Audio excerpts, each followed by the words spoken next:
Eleanor Hayes stepped off the stagecoach into the blazing Texas sun, the dust of Laredo swirling around her skirts as she surveyed the town that would become her new home, provided her intended husband didn't take one look at her 32 years and send her back east on the next available transport.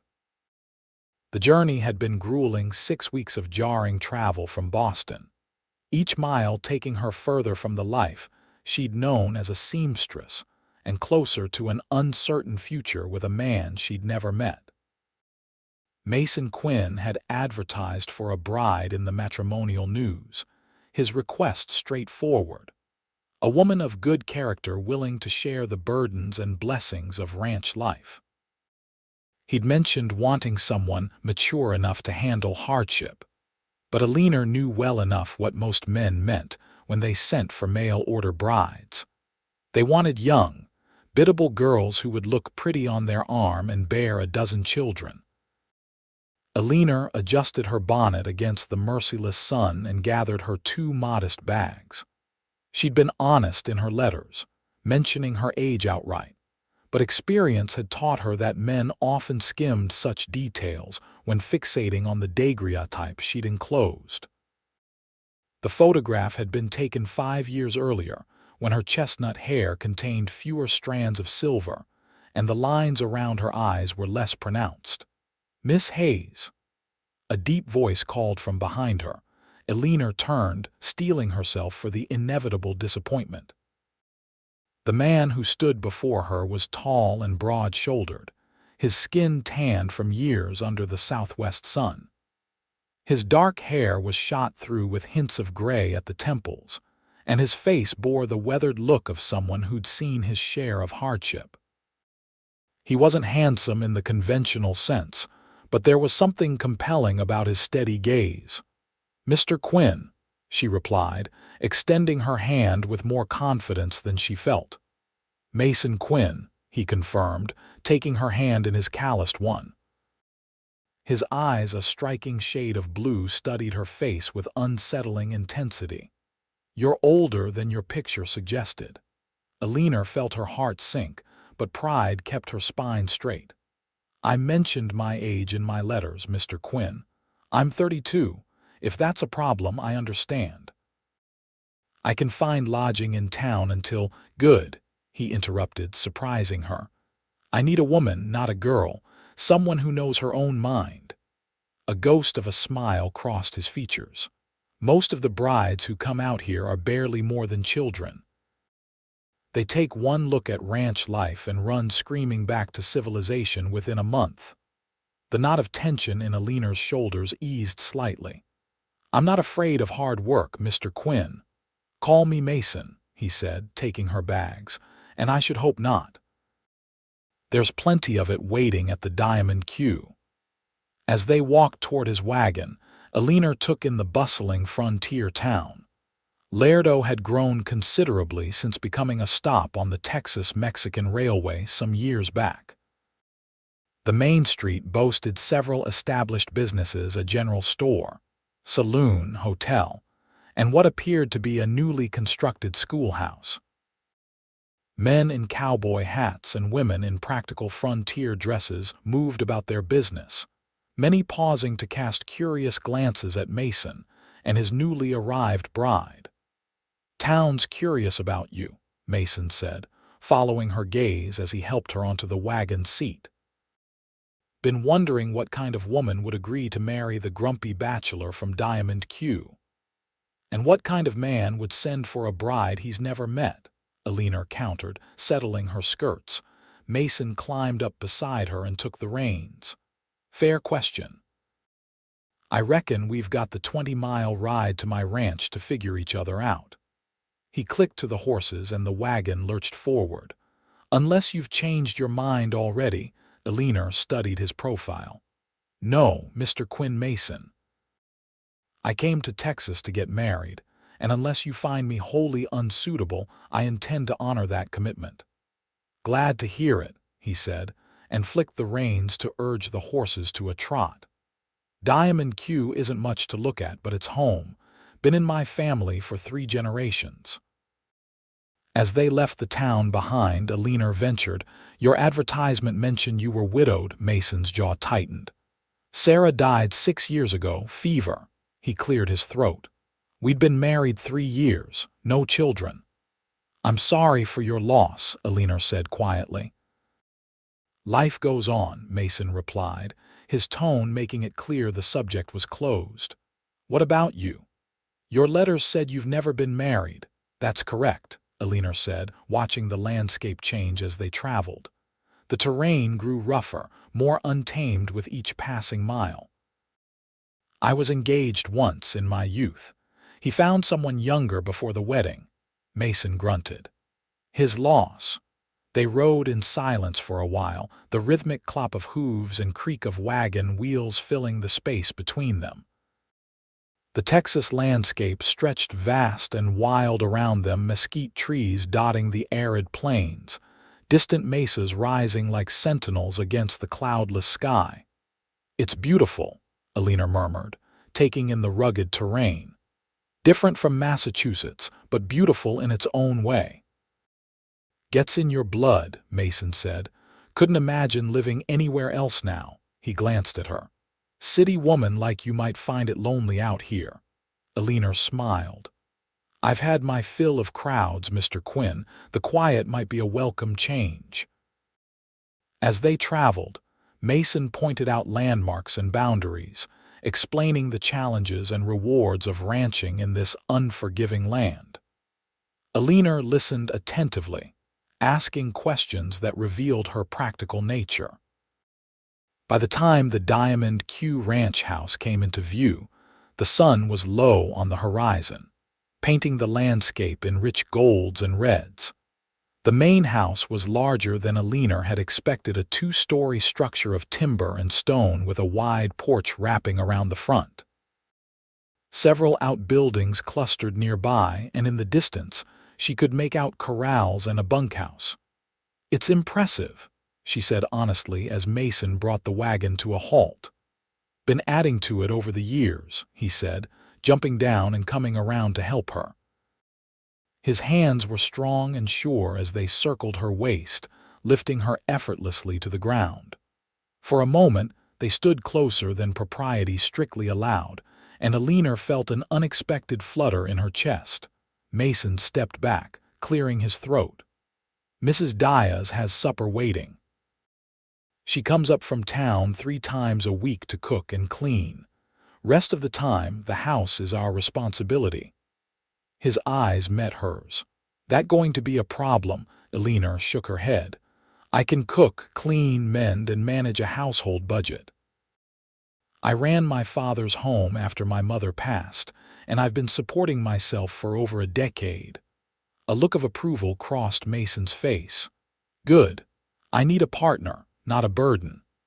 As they entered the house, the aroma of beef stew and freshly baked bread enveloped them. A short, round woman with graying black hair bustled out from what Eleanor assumed was the kitchen, wiping her hands on her apron.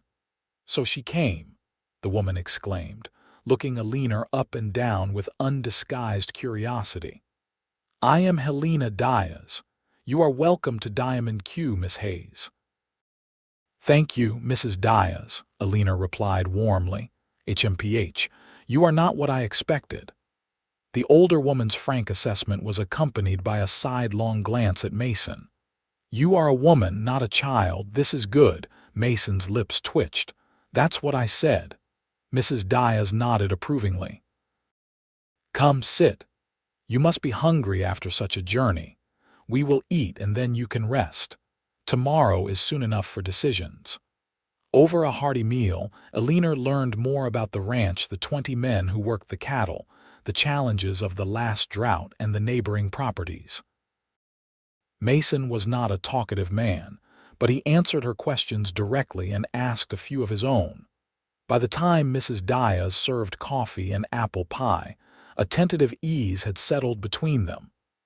"I have prepared the blue room for Miss Hayes," Mrs. Diaz announced as she cleared the dishes. "Until the wedding, of course."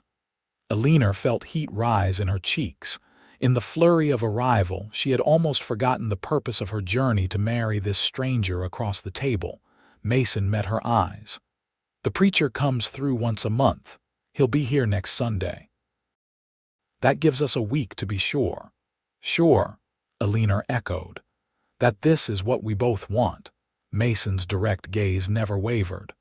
"I won't hold you to this if you find ranch life isn't to your liking, and you should have the chance to change your mind if I'm not what you expected in a husband." Eleanor appreciated his candor. "That seems fair, and if we both wish to proceed, then Sunday we'll be married," he said simply, "and you'll be Mrs. Quinn." That night, lying in the comfortable but unfamiliar bed, Eleanor contemplated the day's events. Mason Quinn was not what she had expected: older, more reserved, and far more perceptive than she had anticipated. There was a depth to him that his letters had only hinted at, a quiet strength that spoke of a man accustomed to carrying heavy burdens alone. Whether they could build a life together remained to be seen, but as she drifted toward sleep, Eleanor admitted to herself that, for the first time in years, she felt hopeful about the future. The following days settled into a routine. Eleanor rose early each morning, eager to learn the rhythms of ranch life. Mason showed her the property, introduced her to the ranch hands, and explained the operations with a patience that surprised her. She, in turn, took stock of the house, discovering that while it was well built and spacious, it lacked the feminine touches that would make it truly a home. On her third day at Diamond Q, Eleanor ventured into Mason's study, a room lined with bookshelves and dominated by a large oak desk. She had expected ledgers and practical manuals on cattle ranching, but instead discovered volumes of poetry, history, and classical literature interspersed with the expected agricultural texts. "Find something interesting." Mason's voice from the doorway startled her. Eleanor turned, a volume of Wordsworth in her hands. "I didn't mean to pry, I was just curious about what you like to read." "Sarah started the collection," he said, entering the room. "I've added to it over the years. Winters are long out here." "You surprise me, Mr. Quinn," Eleanor admitted. "You're not what I expected a Texas rancher to be." A faint smile touched his lips. "And what did you expect, Miss Hayes?" "Someone less contemplative," she replied honestly. "Your letters were so practical, focused on the ranch and what you needed in a wife. They gave no hint that you read Wordsworth and Shakespeare." "A man's letters and a man's heart aren't always the same thing," Mason said quietly. He crossed to the window, looking out at the land that had been in his family for generations. "I need a practical wife, that's true enough. But I hope for more than just a housekeeper."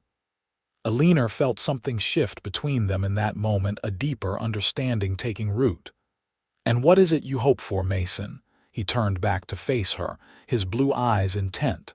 "Companionship, someone to share the quiet evenings with. Someone who sees the beauty in this harsh land." He paused. "Someone to build a future with."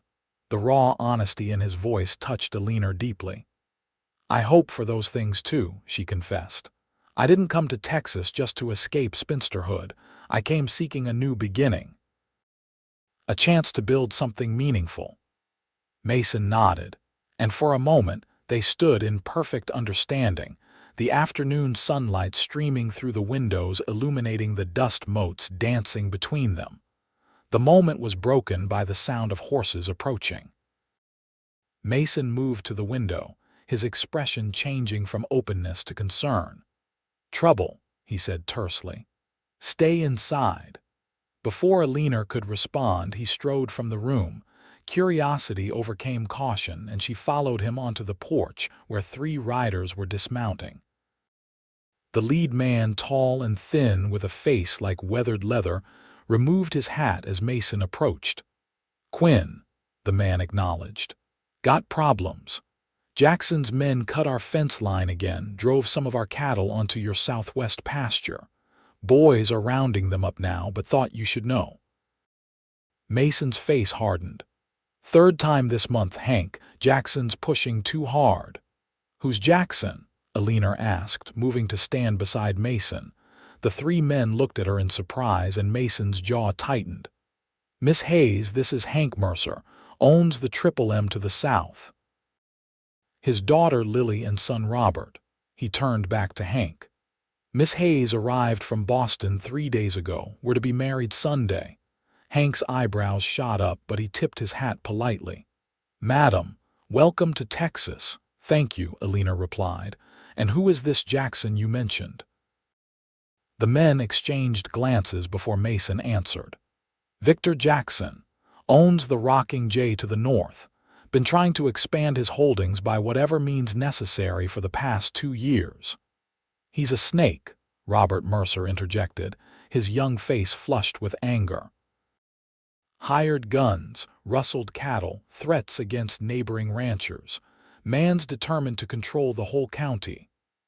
Robert, his father warned, but the damage was done. Eleanor saw the concern Mason was trying to hide. Is he dangerous? Every man out here can be dangerous when pushed, Mason said carefully.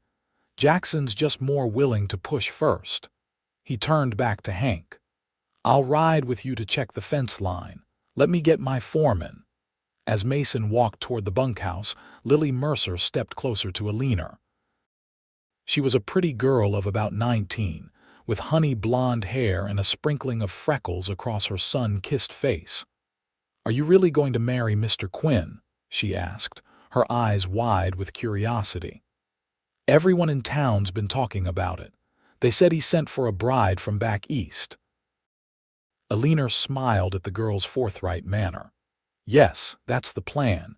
We're still getting acquainted. Lily nodded knowingly. That's how it is out here sometimes. My mama came out to marry my pa the same way. She'd only exchanged 3 letters with him before she got on the train from St. Louis. Her expression softened. They were happy, though, right up until she passed 5 years ago. I'm sorry for your loss, Eleanor said gently. Thank you, madam.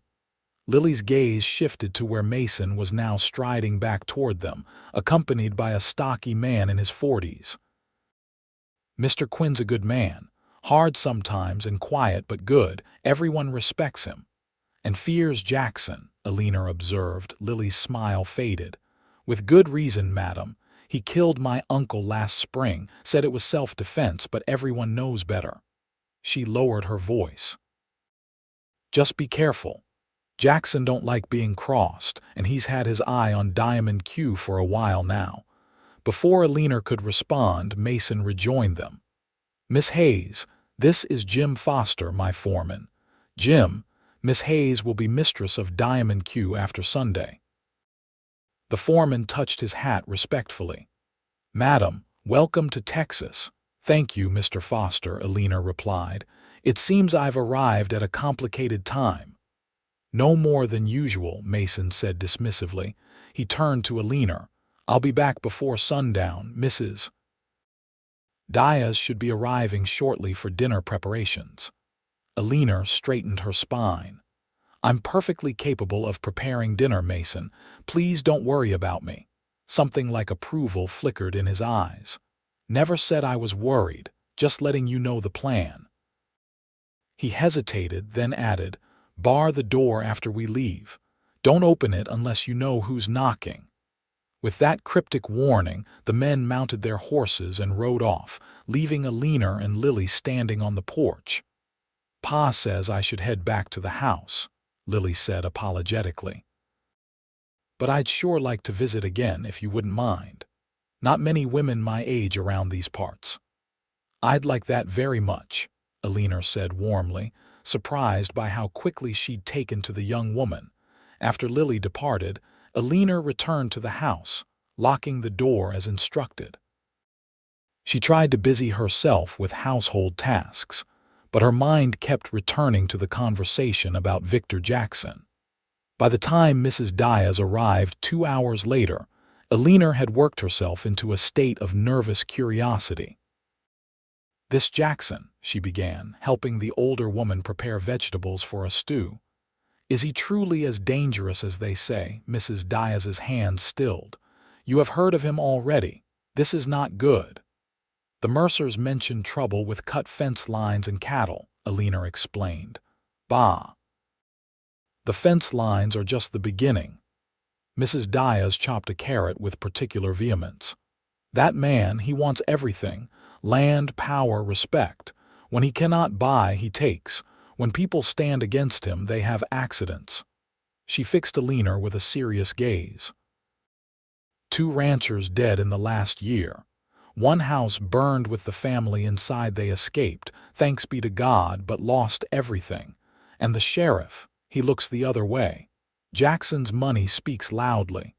Eleanor felt a chill despite the kitchen's warmth. And Mason, where does he stand in all this? Mrs. Diaz's expression softened slightly. Senor Quinn is respected. His grandfather established Diamond Q when Texas was still wild, and his father built it into one of the largest spreads in the county. People listen when Mason Quinn speaks. She sighed. But one man alone cannot stand against someone like Jackson forever. He's not alone, Eleanor said firmly. He has neighbors, allies. Yes, but Jackson's men grow more bold. Some of the smaller ranchers have already sold and left. Mrs. Diaz shook her head sadly. You have chosen a difficult time to come to Laredo, Miss Hayes. Eleanor considered this as they continued preparing the meal.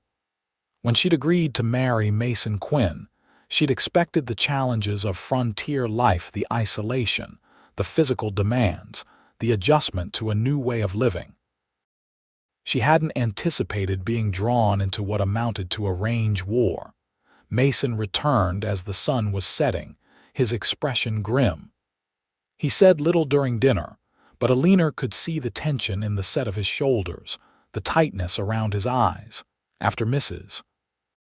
Diaz departed for the evening, they sat on the porch, watching as the stars emerged in the vast Texas sky. The night was surprisingly cool after the heat of the day, and Eleanor was grateful for the shawl she'd wrapped around her shoulders. 20 head missing, Mason finally said, breaking the silence. Fence cut in 3 places. Could be ordinary rustlers, but you think it's Jackson, Eleanor finished. Mason nodded, his profile stern in the fading light. Making a statement. Letting us know he can reach us whenever he wants. What will you do? Double the patrols. Set more men on the boundary lines. Mason ran a hand through his hair, a gesture of frustration Eleanor was coming to recognize. Should have warned you about all this before you came. Would it have changed anything? She asked. He looked at her then, really looked at her. Most women would be packing their bags about now. Eleanor smiled faintly. As you've noted, Mr. Quinn, I'm not a girl. I've faced difficulties before. Not like this, he countered. This isn't Boston society snubs or business setbacks. Men die out here, Eleanor. It was the first time he'd used her given name, and something in his tone made her breath catch. Are you asking me to leave? No, he said quickly, then more deliberately, no. But you deserve to know what you're walking into. Sunday's coming fast, and once we're married, your fate's tied to mine in this land. Eleanor considered his words carefully. I appreciate your honesty, but I didn't travel 2,000 miles to turn back at the first sign of trouble. She met his gaze steadily. Unless you've changed your mind about wanting a wife. Haven't changed my mind, Mason said quietly. Just want to be sure you haven't changed yours. In the silence that followed, something shifted between them, a deepening of the tentative connection that had been growing since her arrival. Eleanor found herself studying the strong lines of his face, noting the tiny scar at his temple, the way the corners of his eyes crinkled even when he wasn't quite smiling. I haven't, she finally said. I still intend to become Mrs. Quinn on Sunday if you'll have me. Mason's expression softened, and he reached across the space between them to take her hand. His touch was warm and calloused, surprisingly gentle for such a strong man. I'll have you, Eleanor Hayes, and I promise to do everything in my power to keep you safe." As their hands remained joined beneath the Texas stars, Eleanor realized that in just a few short days, Mason Quinn had become more than the stranger she'd agreed to marry. He was becoming someone she genuinely respected, someone whose happiness mattered to her. Whether that was the beginning of love, she couldn't yet say, but it was certainly a foundation to build upon. The days leading up to Sunday passed in a blur of activity. Eleanor worked alongside Mrs. Diaz, learning the particular challenges of keeping house on a Texas ranch. Water was precious, dust was pervasive, and the nearest store was 20 miles away in Laredo. Planning and foresight were essential skills, and Eleanor was grateful for her years of managing her own household in Boston. Mason was often away during daylight hours, checking fence lines, meeting with neighboring ranchers, and overseeing the cattle operations. But the evenings belonged to them. They would sit on the porch or in his study, talking about their pasts, their hopes, the books they'd read, the places they'd seen. With each conversation, the space between them diminished, replaced by a growing comfort and understanding. On Saturday evening, the night before they were to be married, Mason surprised Eleanor by asking her to join him for a ride. "There's something I want to show you," he explained, helping her mount a gentle mare he'd selected for her. "Something important." They rode for nearly an hour, following a winding path that led them up into the rolling hills that bordered the northern edge of Diamond Q. Just as the sun began its descent toward the horizon, they crested a rise and Mason drew his horse to a halt. "This is it," he said simply. Eleanor gasped. Spread out before them was a panoramic view of the entire Diamond Q ranch, the main house and outbuildings nestled in the valley below. The vast stretches of grazing land extending in all directions. The creek that provided precious water winding like a silver ribbon through the property. In the distance, the town of Laredo was just visible, a tiny cluster of buildings on the horizon. "It's magnificent," Eleanor breathed, taking in the wild beauty of the landscape painted in the golden light of approaching sunset. "My grandfather brought my grandmother to this spot the day after they were married," Mason said quietly. "Told her that everything they could see was their responsibility to nurture, to protect, to pass on to future generations." He turned in his saddle to face her. "My father brought my mother here, and I brought Sarah." The significance of the moment wasn't lost on Eleanor.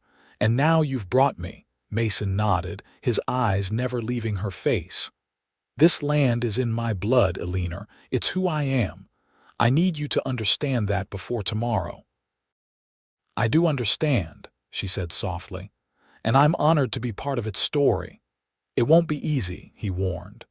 "Even without Jackson's threats, ranch life is hard. Droughts, storms, disease, market prices, any of them can bring ruin if we're not careful and lucky." Eleanor smiled.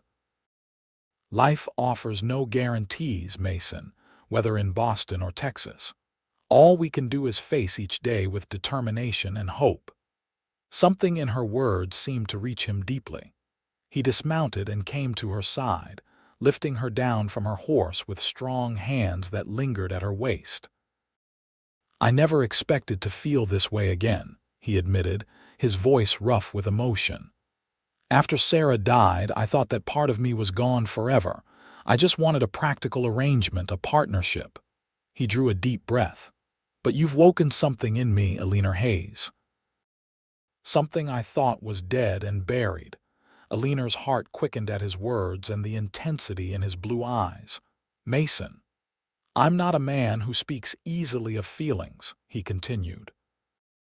"But before you commit your life to mine tomorrow, you should know that what I feel for you is more than respect or convenience. Much more. It wasn't a declaration of love, not quite, but it was honest and deeply felt." Eleanor found herself moved by his sincerity, by the vulnerability this strong, reserved man was willing to show her.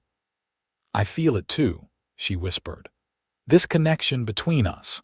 I came to Texas expecting a practical arrangement, but I found so much more in you, Mason Quinn." The last rays of sunlight gilded his features as he slowly, deliberately bent his head toward hers. Eleanor's eyes fluttered closed as his lips met hers in a kiss that began gently, but quickly deepened into something more urgent, more revealing than words could ever be. His arms encircled her, drawing her against the solid wall of his chest, and Eleanor responded with a passion that surprised them both. When they finally parted, both breathing heavily, the sun had dipped below the horizon, painting the sky in shades of deep orange and purple. Mason rested his forehead against hers, his voice a low rumble. "Tomorrow can't come soon enough." They rode back to the ranch in companionable silence, the air between them charged with anticipation and the promise of what tomorrow would bring. As they approached the house, however, Eleanor sensed Mason tensing beside her. "Something's wrong," he said sharply, urging his horse to a faster pace. As they drew closer, Eleanor saw what had alarmed him. The front door stood ajar, a lantern light flickering inside where there should have been darkness. "Stay back," Mason ordered, drawing his revolver as he dismounted. Eleanor's heart pounded as she watched him approach the house cautiously, weapon ready. He disappeared inside, and the seconds stretched painfully until he emerged again, holstering his gun. "It's all right," he called. "Just Reverend Porter. Seems he arrived early for the wedding." Relief flooded through Eleanor as she dismounted and joined Mason at the house. Inside, a thin, elderly man with kind eyes and a shock of white hair was enjoying a cup of coffee at the kitchen table.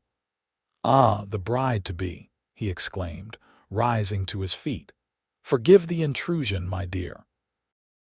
I had an opportunity for transport today rather than tomorrow morning, and thought I'd save myself the extra journey."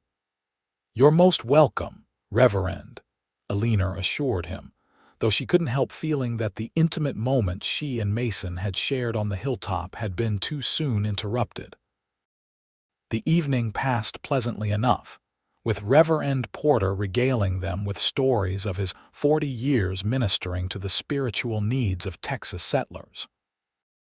But an undercurrent of awareness ran between Eleanor and Mason, their eyes meeting across the table with shared knowledge of what had passed between them and what was yet to come. When the hour grew late, Mason showed the Reverend to the guest room, while Eleanor retired to what would be her last night in the Blue Room. Tomorrow, she would move to Mason's chamber as his wife. The thought sent a flutter of nervous anticipation through her as she prepared for bed. A soft knock at her door startled her. Opening it a crack, she found Mason standing in the hallway, his expression serious. "Just wanted to wish you good night," he said quietly. "And to make sure you're still certain about tomorrow," Eleanor smiled. "More certain than ever." The tension in his shoulders eased visibly. "Good. That's good." He hesitated, then added, "Sleep well, Eleanor. Tomorrow begins our life together." "Good night, Mason," she whispered, reluctantly closing the door between them. Dawn broke clear and bright over Diamond Q on Sunday morning. Eleanor woke early, her stomach fluttering with anticipation. Today she would become Mrs. Mason Quinn, mistress of this vast ranch, wife to a man she was rapidly coming to care for deeply. Mrs. Diaz arrived shortly after sunrise, bursting with excitement and laden with packages. "For the bride," she announced, laying out a beautiful cream-colored dress on the bed. "It was my daughter's wedding dress. I have altered it for you." "Oh, Mrs. Diaz," Eleanor breathed, touching the fine fabric reverently. "It's lovely, but I couldn't possibly—" "Nonsense," the older woman interrupted. "My Carmela is in San Antonio with 5 children and no time to think of such things. The dress has been in a trunk for too long. It should be worn by a bride. Tears pricked at Eleanor's eyes. "Thank you. I will treasure it." The morning passed in a flurry of preparation. Eleanor bathed with the scented soap Mrs. Diaz had brought, washed her hair, and allowed the older woman to arrange it in an elegant style adorned with small white flowers from the garden. The wedding dress fit perfectly, its simple lines and delicate embroidery flattering Eleanor's mature figure. "You are beautiful," Mrs. Diaz declared when the preparations were complete. "Señor Quinn will not be able to take his eyes from you." A commotion outside drew their attention to the window. Eleanor peered out to see several wagons arriving, filled with people she didn't recognize. "The neighbors," Mrs. Diaz explained. "Word spreads quickly in ranch country. They have come to witness the wedding and celebrate." Eleanor felt a momentary panic. She had expected a quiet ceremony with just Mason, herself, and the Reverend. The prospect of facing a crowd of strangers on this most personal of days was daunting. As if sensing her distress, Mrs. Diaz patted her hand. "They come with good hearts, Miss Hayes, to welcome you and show respect to Señor Quinn. In this country, neighbors are more than people who live nearby. They are the difference between survival and disaster." Understanding dawned. "The Mercers will be there, and the other ranchers who stand with Mason against Jackson, Mrs. Diaz nodded approvingly. "You understand quickly. This wedding is more than just a marriage. It is a statement." When the time came, Eleanor descended the stairs to find the main room of the ranch house transformed.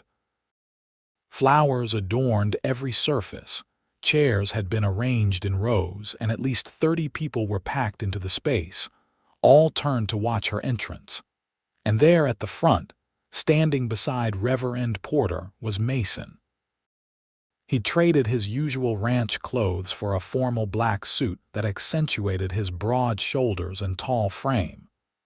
His dark hair was neatly combed, his face freshly shaved.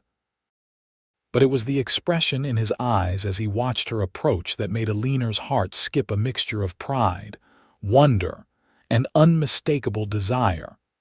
The ceremony itself passed in a blur. Eleanor was conscious of the Reverend's words, of the warm pressure of Mason's hand as he took hers, of the simple gold band he slipped onto her finger. She spoke her vows clearly, her voice steady despite the emotion welling within her.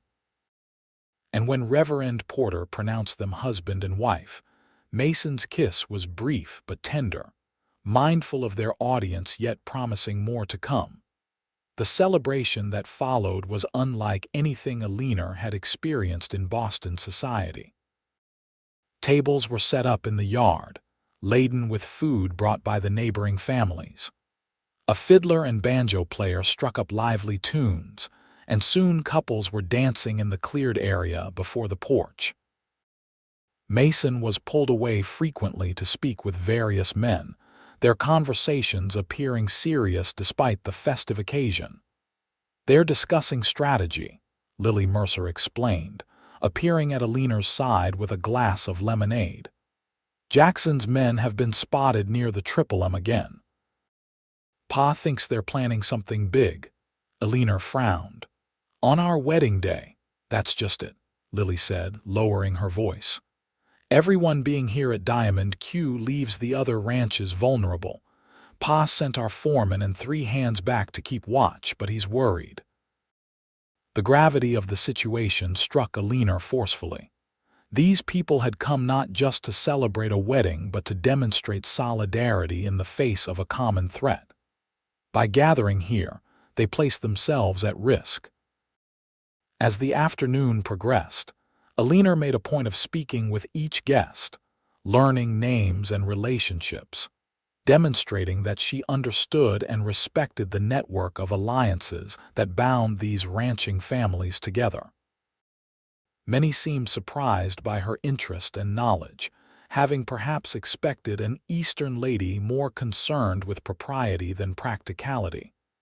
"You've made quite an impression," Mason observed when he finally managed to rejoin her. Old man Peterson just told me I'd done well for myself. High praise from him. Eleanor smiled. They're good people, I like them. Mason's eyes softened as he looked at her. And they like you. He offered his arm. Dance with me, Mrs. Quinn. The name, her new name, sent a thrill through Eleanor as she placed her hand on his arm. I'd be delighted, Mr. Quinn. As Mason led her in a waltz, his hand warm at her waist, Eleanor felt a sense of rightness, of belonging. This man, this land, these people, they were becoming hers and she theirs. The celebration continued until sunset, when the guests began to depart with final congratulations and promises to visit soon. As the last wagon disappeared down the road, Mason turned to Eleanor, taking both her hands in his. Well, Mrs. Quinn, he said softly, it seems we're finally alone. The intimacy of his tone sent a shiver of anticipation through her. So it seems, Mr. Quinn. He drew her closer, his eyes never leaving hers. I have something to say to you, Eleanor, something I should have said before the ceremony. Eleanor's heart quickened. Yes, I love you. The words were simple, direct, heartfelt. I didn't expect to, didn't think I could after Sarah, but there it is. I love you and I promise to show you that every day for the rest of our lives. Tears welled in Eleanor's eyes. Oh, Mason, I love you too. So much more than I thought possible after such a short time.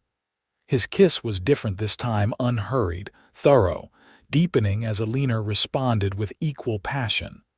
When they finally broke apart, both breathing heavily, Mason swept her into his arms without warning. Mason. She gasped, laughing as he carried her toward the stairs. What are you doing? His smile was tender yet tinged with unmistakable desire. Taking my wife to bed, Mrs. Quinn, unless you have objections. Eleanor wrapped her arms around his neck, her heart full to bursting. No objections whatsoever, Mr. Quinn. As Mason carried her upstairs to the master bedroom, their bedroom now, Eleanor reflected on the extraordinary journey that had brought her to this moment. She had come to Texas seeking security and purpose. She had found so much more: respect, belonging, passion, and love. Whatever challenges tomorrow might bring, they would face them together. The first light of dawn was filtering through the curtains when Eleanor stirred from the most contented sleep she'd experienced in years. Mason's arm was draped possessively across her waist, his breathing deep and regular against her neck. The events of the night brought a flush to her cheeks, his tenderness and passion had exceeded her every expectation, erasing any lingering doubts about the physical aspect of their marriage. She was contemplating how to extricate herself without waking him when a sharp knock at the bedroom door jolted them both to alertness. "Boss." Jim Foster's voice was urgent. "Sorry to disturb, but we've got trouble." Mason was instantly alert, reaching for his trousers. "What kind of trouble, Jim?" Triple MTK's bunkhouse was burned to the ground last night. 2 hands dead, 3 injured. Hank's on his way here now. Eleanor sat up, clutching the sheet to her chest, all the contentment of moments before evaporating. "Jackson." Mason's expression hardened as he pulled on his shirt. "Has to be. Damn him, he waited until everyone was here." He looked at Eleanor apologetically. "I have to deal with this." "Of course you do," she said, reaching for her own clothes. "I'll be down as soon as I'm dressed." Mason paused in the midst of buckling his gun belt. "Eleanor, this isn't 'I'm your wife now,' Mason," she interrupted firmly. "These people are our neighbors, our allies. Their troubles are our troubles." A complex mixture of emotions crossed his face: concern, pride, and something deeper. "You're right." He bent to kiss her quickly. "I'll have coffee waiting." By the time Eleanor made it downstairs, the main room was filled with grim-faced men. Hank Mercer looked as though he'd aged a decade overnight, his clothes smudged with soot, his eyes hollow with shock and grief. "Deliberately set," he was saying as Eleanor entered. Coal oil all around the foundation. Men inside were asleep, if Robert hadn't been checking the horses. He broke off, shaking his head. Munson and Taylor didn't make it out. Burns killed Taylor outright. Munson lingered till dawn. "Where's Lily?" Eleanor asked, joining the group. Hank looked up, seeming to notice her for the first time. "Mrs. Quinn. She's at home with the injured men and the doctor. Girl's tougher than she looks." Eleanor nodded. "What can we do to help?" The men exchanged glances, clearly unused to including a woman in such discussions. Mason, however, didn't hesitate. "We'll send supplies, extra hands to help rebuild, and it's time to take this to the sheriff." Bitter laughter erupted from several of the men. "Sheriff Daniels," one scoffed. "Man's so deep in Jackson's pocket he can count the coins." "Maybe," Mason acknowledged. "But 2 men are dead. That's murder, not just property damage. Even Daniels can't ignore that. And if he does?" Eleanor asked quietly. The room fell silent, all eyes turning to her. Mason's expression was grim. "Then we handle it ourselves." The implications of those words hung heavy in the air. Eleanor understood what her husband was suggesting: vigilante justice in a land where legal remedies had failed. The thought was both frightening and, she had to admit, grimly satisfying after what had happened to the Mercers' men. "We need proof first," another rancher pointed out. "Can't move against Jackson without it, legal or otherwise." "Agreed," Mason said. "Jim, take 2 men and scout the Rocking J. Carefully. I want to know where Jackson's men were last night." As the meeting continued, plans being made and responsibilities assigned, Eleanor moved to the kitchen to prepare food and coffee for the gathered men. As she worked, her mind raced. Her first full day as Mason's wife, and already they were embroiled in what could become a bloody range war. Yet despite the danger and uncertainty, Eleanor felt no regret. This was the life she had chosen: challenging, unpredictable, but meaningful. When she returned with a tray of coffee and biscuits, the conversation had shifted to protective measures. "Every ranch needs extra guards," Mason was saying. "No one works alone, not even during daylight hours. Women and children stay close to the main houses." "We can't live like that indefinitely," objected a rancher Eleanor hadn't met. "Harvest is coming. Cattle need moving." "It won't be indefinite," Mason promised. "One way or another, this ends soon." As the men dispersed to implement the agreed-upon plans, Mason pulled Eleanor aside. "I'm sorry about all this. Not exactly the peaceful first morning of marriage I'd hoped for." Eleanor touched his cheek gently. "Life happens as it will, not as we plan. I'm where I need to be, Mason." He covered her hand with his own. "I've got to ride to town, talk to the sheriff." "I don't want to leave you alone here." "I'll be fine," she assured him. "Jim and the hands are close by and I'm not helpless." She hesitated, then added, "But be careful in town. If the sheriff is truly in Jackson's pocket." Mason's expression darkened. "I'll watch my back." He kissed her briefly but thoroughly. "I'll return before nightfall." After Mason and the other ranchers departed, Eleanor threw herself into the practicalities of managing the household in this new crisis. She inventoried supplies, prepared food for the hands who would be working double shifts guarding the property, and penned a note to Lily Mercer offering assistance with the injured men. By mid-afternoon, restlessness drove her to the porch, where she scanned the horizon anxiously for any sign of Mason's return. Instead, she spotted a cloud of dust approaching from the direction of the Triple M. As the rider drew closer, Eleanor recognized Lily Mercer, her blonde hair flying behind her as she urged her horse to greater speed.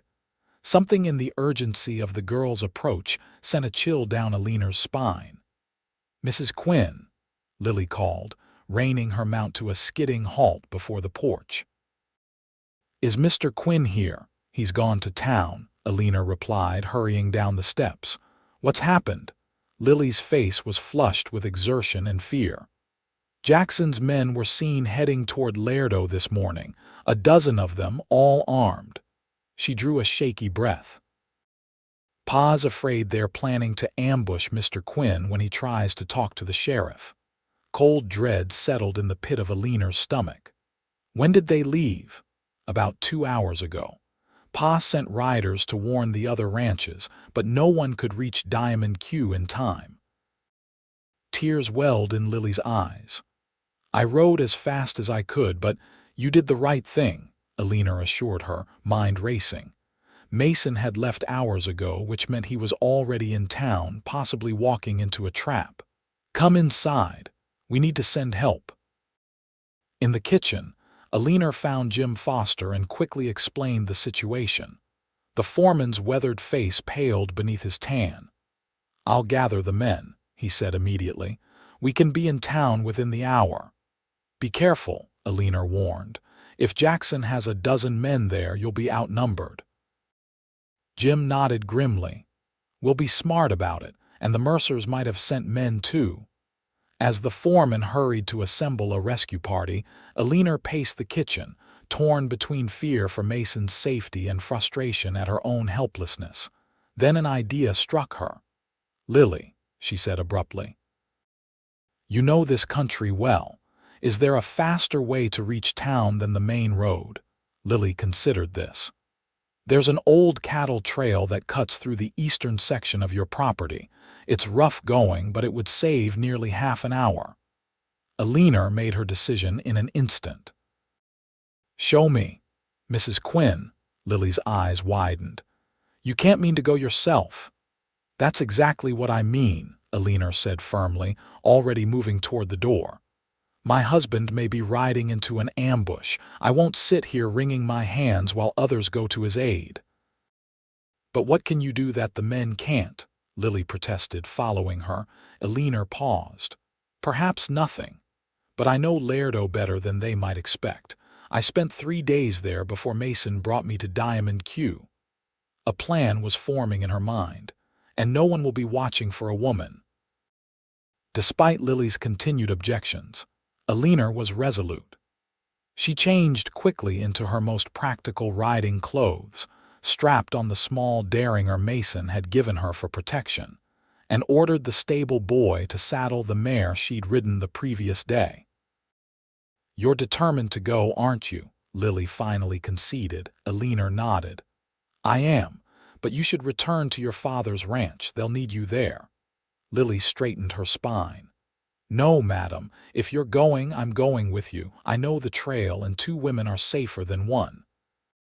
Recognizing the same stubborn determination she herself possessed, Eleanor agreed.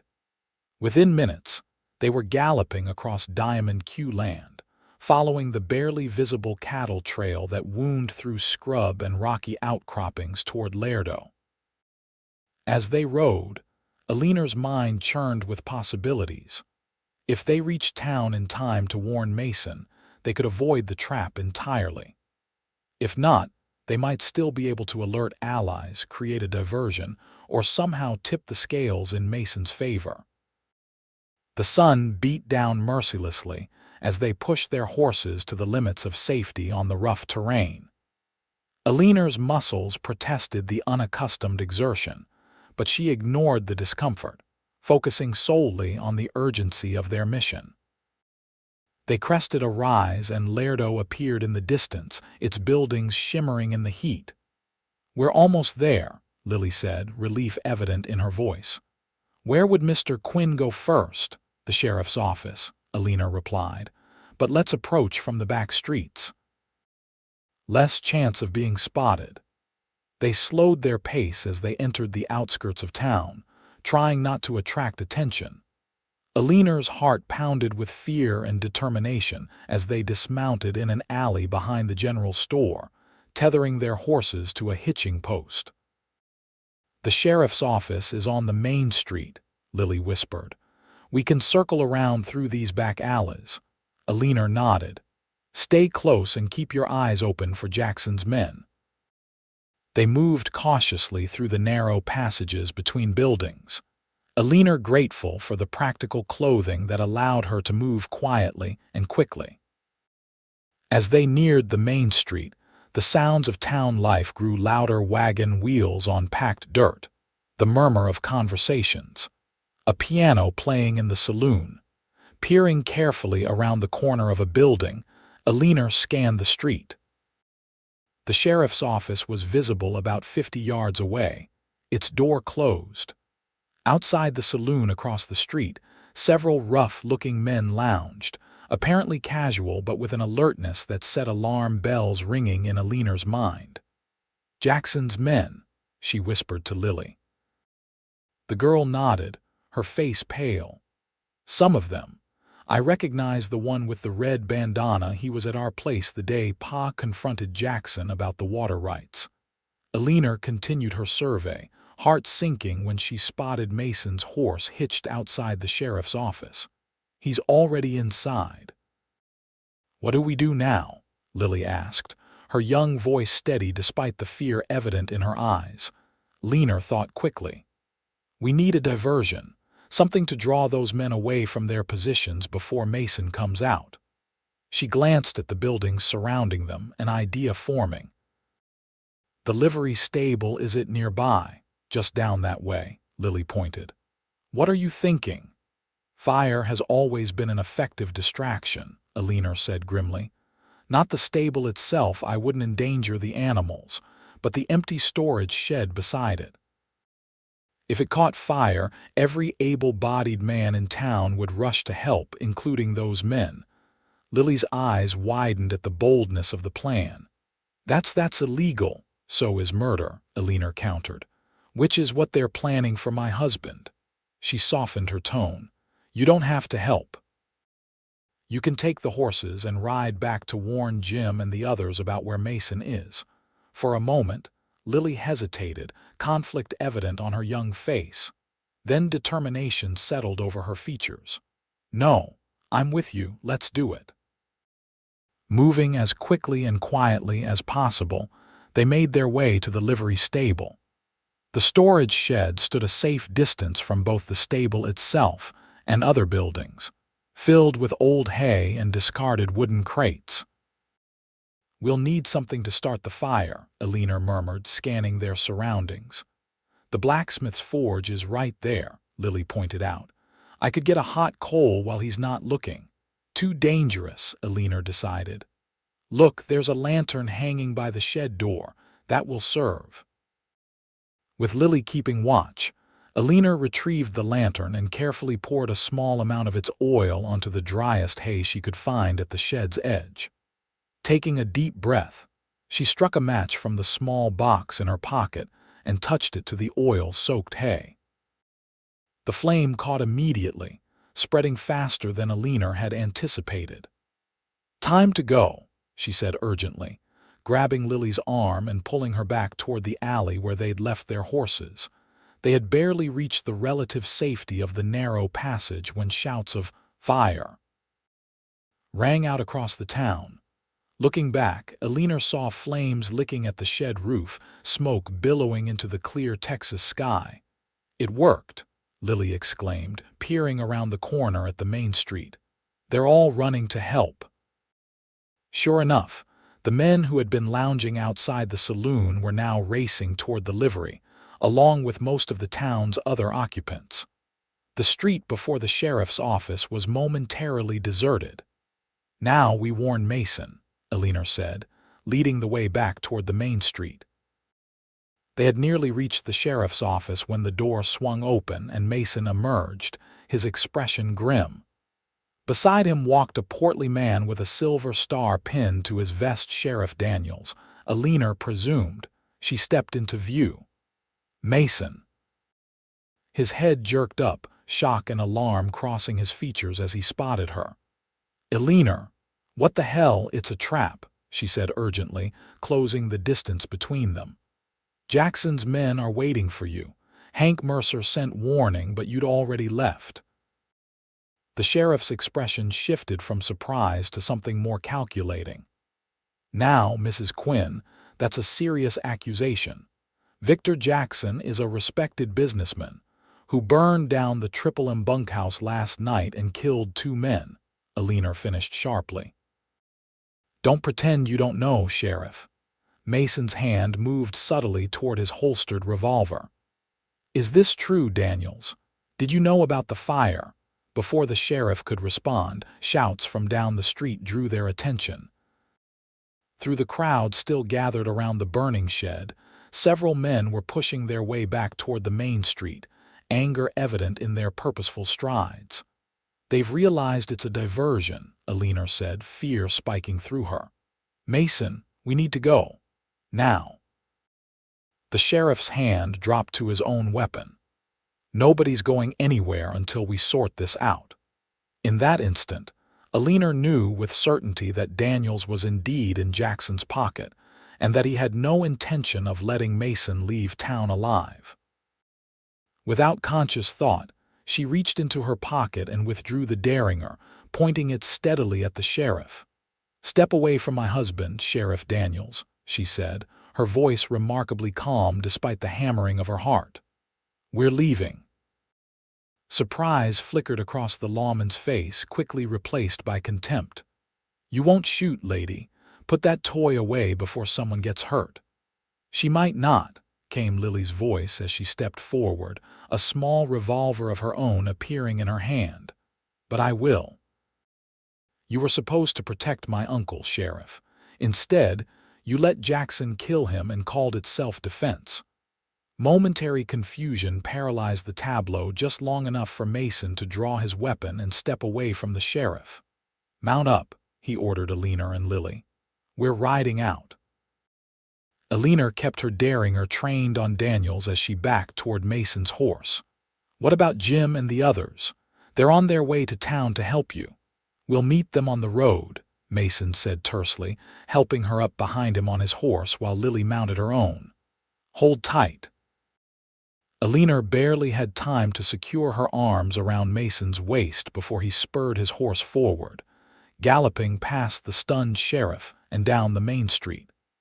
Behind them, angry shouts erupted as Jackson's men realized their quarry was escaping.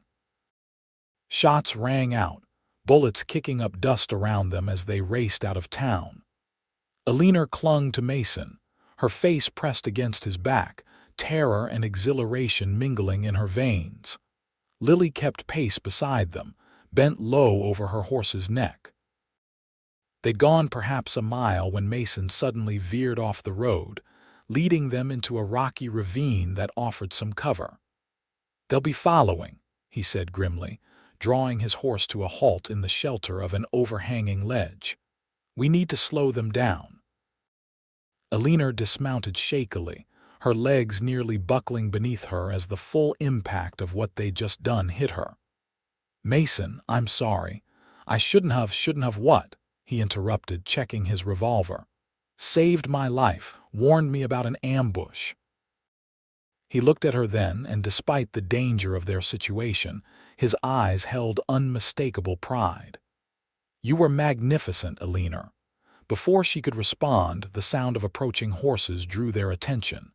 Mason raised his weapon, but a familiar voice called out, "Boss, you out there? Jim."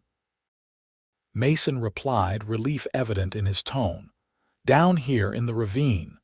Moments later, Jim Foster and 6 Diamond Q hands appeared at the ravine's edge, rifles at the ready. "Thank God," the foreman said, dismounting and sliding down to join them. "We thought we might be too late." "Nearly were," Mason acknowledged, "if not for my wife and Miss Mercer here."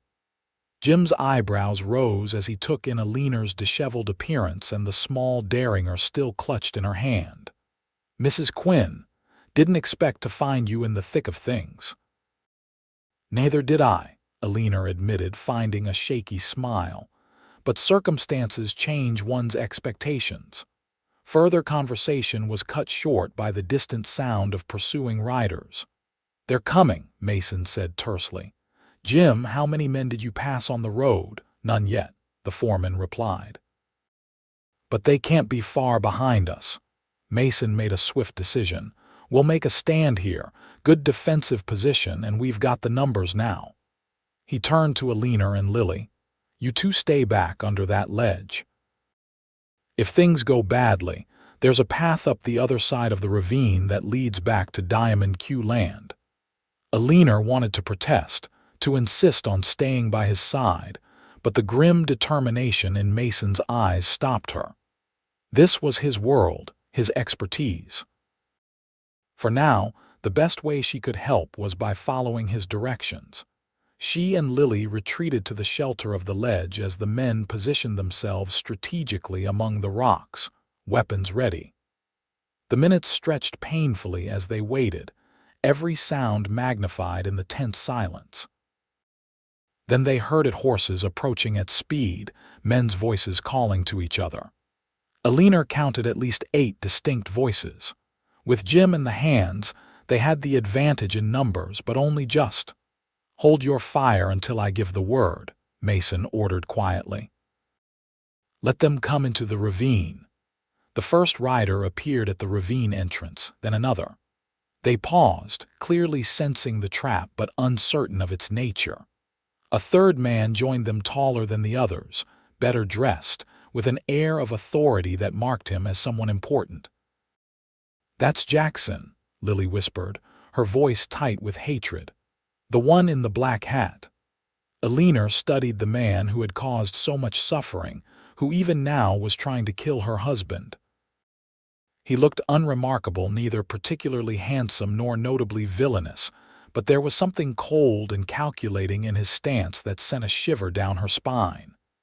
"Quinn," Jackson called into the ravine, "I know you're in there. Come out and face me like a man, and I'll let your woman go unharmed." Mason's laugh was harsh. "Like you let the Mercer hands go unharmed, Jackson, or my wife's uncle. Your word isn't worth the breath it takes to speak it." Jackson's expression hardened. "You're making a mistake, Quinn. I've got friends in high places. This won't end well for you." "It's already not ending well for you," Mason replied. "You've got nowhere to go but back to your ranch or to jail. Your choice." For a moment, it seemed Jackson might actually retreat. Then, with a gesture so quick Eleanor almost missed it, he signaled his men to attack. The ravine erupted in gunfire, the sound deafening in the enclosed space. Eleanor pulled Lily closer, shielding the younger woman with her body as bullets ricocheted off rocks around them. Through the chaos, she caught glimpses of Mason, moving with fluid precision from cover to cover, his shots measured and deliberate. The first of Jackson's men fell, then another. But the Diamond Q hands weren't unscathed either. Eleanor saw one of the younger ranch hands clutch his shoulder, blood seeping between his fingers. The gunfight seemed to last forever, though it couldn't have been more than a few minutes. Gradually, the shots became less frequent as men on both sides sought better positions or ran out of ammunition. In a momentary lull, Eleanor heard hoof beats many horses, approaching fast. "Mason," she called out, fearing reinforcements for Jackson had arrived. But the voice that rang out from the top of the ravine wasn't that of Jackson's allies. "This is Sheriff Taylor from Webb County. Throw down your weapons and come out with your hands up." A ripple of confusion passed through both groups of fighters. Webb County's jurisdiction bordered their own, but why would their sheriff be here? The answer came as more riders appeared alongside the sheriff, Hank Mercer, several of his hands, and to Eleanor's astonishment, Reverend Porter. "I sent the Reverend to fetch help from a sheriff we could trust," Hank called down to Mason. "Figured Daniels wouldn't be worth spit in this fight." The tide had turned decisively. Outnumbered and facing a legitimate lawman, Jackson's men began throwing down their weapons.